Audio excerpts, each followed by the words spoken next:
Hello everyone. अब विद्युत धारा के बाद हम क्लास को कंटिन्यू करते हैं और अब हमारा जो टॉपिक है वो है प्रतिरोध। क्या टॉपिक है? प्रतिरोध। प्रतिरोध या इसको बोलें रजिस्टर। ठीक है,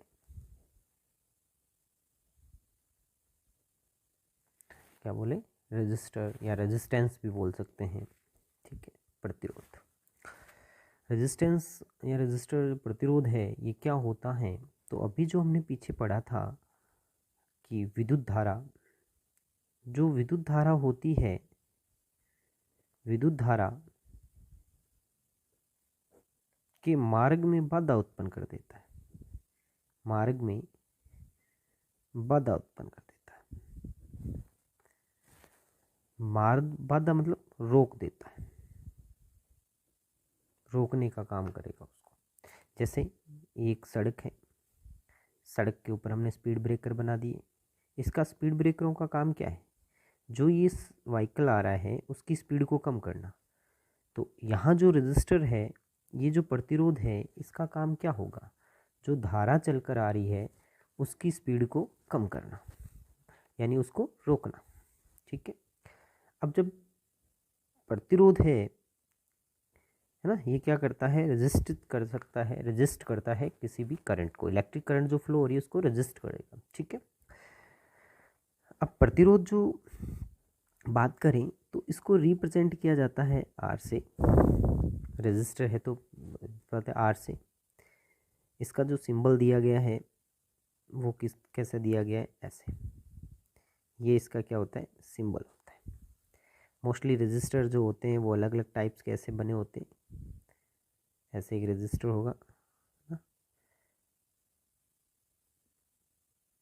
ठीक है, 2 टर्मिनल युक्त डिवाइस होगी जिस पे ऐसे कलर कोड की अलग अलग रंग की पट्टियाँ लगी होगी।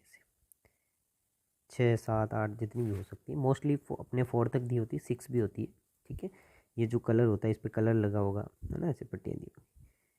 तो ऐसी डिवाइस होती है रजिस्टर। ठीक है, इसका काम क्या होता है?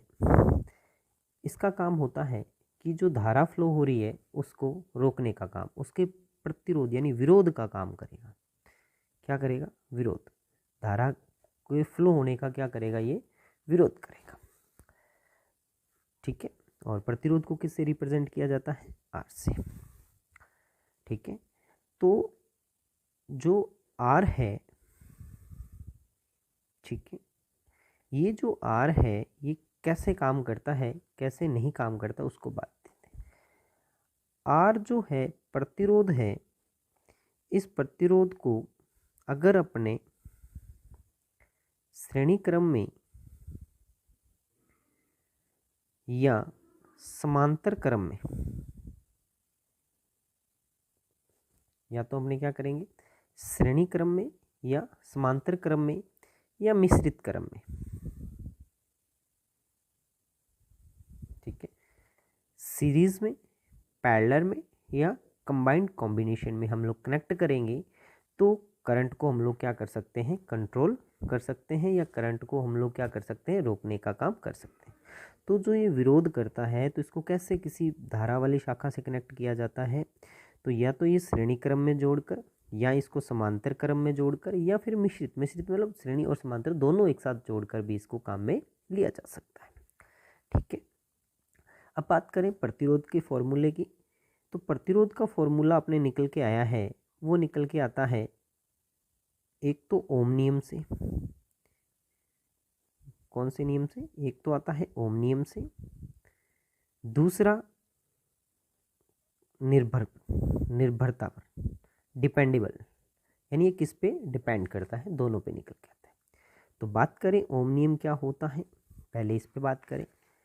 जब हमारी फिजिकल कंडीशन जैसे ताप, दाब, ये सारी कांस्टेंट हो जाए, क्या हो जाए? ताप, दाब कांस्टेंट हो जाए, उस कंडीशन में जो फ्लोइंग टर्मिनल वोल्टता होगी वो किसके समानुपाती हो जाएगी? आई के समानुपाती हो जाएगी। कौन कहता है? ओम कहता है। ओम कहता है कि किसी भी चालक की भौतिक अवस्थाएं जैसे ताप, दाब, लंबाई, आकृति, आकार जो भी हैं ये सब क्या कर दिए जाएं, नियत कर दिए जाएं। उस दौरान जब उसमें धारा बहेगी, जैसे ये सर्किट है, इस सर्किट में जो करंट फ्लो होगी, ठीक है, इस करंट के अकॉर्डिंग जो करंट होगी वो टर्मिनल वोल्टा के समानुपाती होगी। जैसे हम लोग ये समानुपाती का सिंबल हटाएंगे तो V इक्वल क्या आ जाएगा हमारा, I और R आ जाएगा। तो R यहाँ पे क्या बोल सकते हैं हम, प्रतिरोध स्थिरांक बोल सकते हैं या ओम कांस्टेंट बोल सकते हैं। क्या बोल सकते हैं, ओम कांस्टेंट है, और इसी को क्या बोला इसने, प्रतिरोध बोल दिया गया। ठीक है, तो यहाँ से R का एक फॉर्मूला निकल कर क्या बाहर में आ गया, R इक्वल हो जाएगा V बाय I, है ना। ठीक है, बात समझ में आई यहाँ तक। अब देखो ओम नियम में भी कुछ बातें और पढ़ लेते हैं। जैसे जो ओम नियम की पालना करते हैं, जैसे V समानुपाती I, वो तो ओमीय कहलाते हैं, और जो V समानुपाती I के रूल को फॉलो नहीं करते हैं वो क्या कहलाते हैं, अनओमीय कहलाते हैं, अनओमीय कहलाते हैं। कैसे भाई, जैसे इनका जो ग्राफ है वो कैसे बनता है, स्ट्रेट लाइन में, इस पर थोड़ी चर्चा बाद में करेंगे, और इनका जो ग्राफ बनता है वो अलग बनता है। तो अभी हमारे पास एक ओम नियम से एक ग्राफ निकल कर बाहर आया, आर का मान निकल कर आया, जिसको अपने क्या बोल सकते हैं, V अपॉन में I। अब बात करें तो निर्भरता पर, तो जो प्रतिरोध है, दूसरा फॉर्मूला, एक तो ओम नियम से निकल कर ये आ गया, दूसरा फॉर्मूला वो कहता है प्रतिरोध लंबाई के समानुपाती होता है। प्रतिरोध लंबाई के समानुपाती किसकी, चालक की, जिस चालक तार में आप करंट फ्लो कर रहे हो उसके समानुपाती होगा। यानी अगर हम लंबाई बढ़ा देंगे तो हमारा जो रजिस्टर है वो भी क्या हो जाएगा, इंक्रीज हो जाएगा, और जैसे रजिस्टर इंक्रीज होगा तो जो चालक तार की लेंथ है वो बढ़ चुकी है, अब लेंथ बढ़ चुकी है तो फिर रजिस्टर भी क्या हो जाएगा, इंक्रीज हो जाएगा। दूसरी बात करें तो जो ये अनुप्रस्थ काट होता है, क्षेत्रफल होता है, उसके क्या होता है, इन्वर्सली होता है, यानी व्युत्क्रमानुपाती होता है। क्या होता है, व्युत्क्रमानुपाती होता है। तीसरी बात बोले ताप पर, तो ये मैं चालक पदार्थ की बात कर रहा हूँ। चालक पदार्थ में जो R होता है वो T के समानुपाती होता है। ठीक है, तो ये तीन रिलेशन अपने को याद रखने हैं। एक बार एक और वर्ड आता है ताप गुणांक, उसको भी पढ़ेंगे, लेकिन एक बार मोस्टली तीन को पढ़ना है ना। अब देखो अगर हम लोग तार की, जो चालक तार है उसकी मोटाई बढ़ा देंगे, क्या कर दें, उसकी मोटाई बढ़ा देंगे, ठीक है, अगर उसकी मोटाई बढ़ा देंगे तो रजिस्टर की जो वैल्यू है वो क्या हो जाएगी, प्रतिरोध की वैल्यू क्या हो जाएगी, कम हो जाएगी, और एरिया क्या कर रहे हैं हम लोग, इंक्रीज कर रहे हैं। इसलिए, और अब देखो रजिस्टर कम होगा, है ना, तो रजिस्टर कम होगा तो देखो ये दोनों क्या है, एक दूसरे के व्युत्क्रमानुपाती, है ना, जो रिलेशन है वो ये है। रजिस्टर कम हो रहा है तो करंट क्या हो जाएगी अपनी, इंक्रीज हो जाएगी। रजिस्टर कम हो रहा है तो करंट क्या हो जाएगी, इंक्रीज हो जाएगी, करंट की वैल्यू क्या हो जाएगी, बढ़ जाएगी। अब करंट की वैल्यू बढ़ेगी तो फिर एरिया बढ़ाओगे तो करंट की वैल्यू बढ़ेगी, रजिस्टर क्या हो जाएगा, कम हो जाएगा। तो हमें सिर्फ तीन चीज़ें ध्यान रखनी है, किसी भी चालक तार की लंबाई बढ़ाने पर प्रतिरोध का मान बढ़ जाता है, किसी भी चालक तार की मोटाई बढ़ाने पर उसकी रेजिस्टिविटी जो होती है, रेजिस्टेंस है वो कम हो जाएगा, रेजिस्टेंस जो है वो कम हो जाएगा, और जब रेजिस्टेंस कम हो जाएगा तो हम ये कह सकते हैं कि धारा का मान जो है, हमारे इलेक्ट्रिक करंट है, उसकी वैल्यू क्या हो जाएगी, बढ़ जाएगी। तीसरी बात करें ताप के साथ, है ना, तो जब ताप की वैल्यू इंक्रीज होगी तो करंट की वैल्यू क्या हो जाएगी, कम हो जाएगी, रजिस्टर की वैल्यू क्या हो जाएगी, इंक्रीज हो जाएगी, टेम्परेचर की।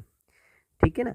अब इसको ऐसे भी पढ़ सकते हो कि जैसे मान लो ये आपके पास एक कंडक्टर है, अब आप इसमें देखो ताप बढ़ाओगे तो इलेक्ट्रॉन को क्या मिलेगी, एनर्जी ज़्यादा मिलेगी। अब इलेक्ट्रॉन को एनर्जी ज़्यादा मिलेगी तो ये इलेक्ट्रॉन ज़्यादा भागेगा, ये इससे टकराएगा, ये इससे टकराएगा, इससे, तो इलेक्ट्रॉन में जो कंपन है वो क्या हो जाएगा, बढ़ जाएगा। अब एक इलेक्ट्रॉन कंपन है वो हिल डुल के चलेगा, तो जब कंपन बढ़ेगा तो उसकी स्पीड क्या हो जाएगी, थोड़ी, है ना, कंपन है ना, वो क्या हो जाएगा, कम हो जाएगा। कंपन की वजह से क्या हो जाएगा, इसका रेजिस्टर क्या हो जाएगा, बढ़ जाएगा, और रेजिस्टर बढ़ जाएगा तो मतलब टेम्परेचर भी बढ़ जाएगा, लेकिन करंट क्या हो जाएगी इसकी, कम हो जाएगी। तो ये ध्यान रखना, चालक पदार्थों का ताप बढ़ाने पर प्रतिरोध का मान बढ़ जाता है, जिससे आई की वैल्यू क्या हो जाती है, कम हो जाती है, यानी करंट की वैल्यू क्या हो जाती है, कम हो जाती है। और यहाँ पे हम लोग ए को ऐसे भी लिख सकते हैं पाई आर स्क्वायर, या फिर हम व्यास के रूप में लें तो डायमीटर या डी भी ले सकते हैं। कई बार तार की रेजिस्टिविटी वगैरह दे देते हैं, तो वो बात उस पर बाद में बात करेंगे न्यूमेरिकल्स पे। तो हमने पढ़ा कि आर जो होता है प्रतिरोध, उसकी वैल्यू बढ़ाने पर, लंबाई बढ़ाने पर आर की वैल्यू बढ़ जाती है। तीनों रिलेशन अपने को याद रखने हैं। एक तो क्या बनाना है कि लंबाई बढ़ाने पर आर का मान भी बढ़ता है।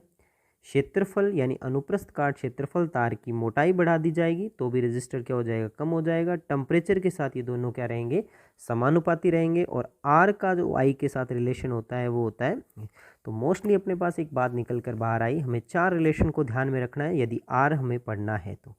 आर 1/i, फिर ये 3 चीज़ों पे डिपेंड रहेगा, आर लंबाई, आर 1/a, आर टी।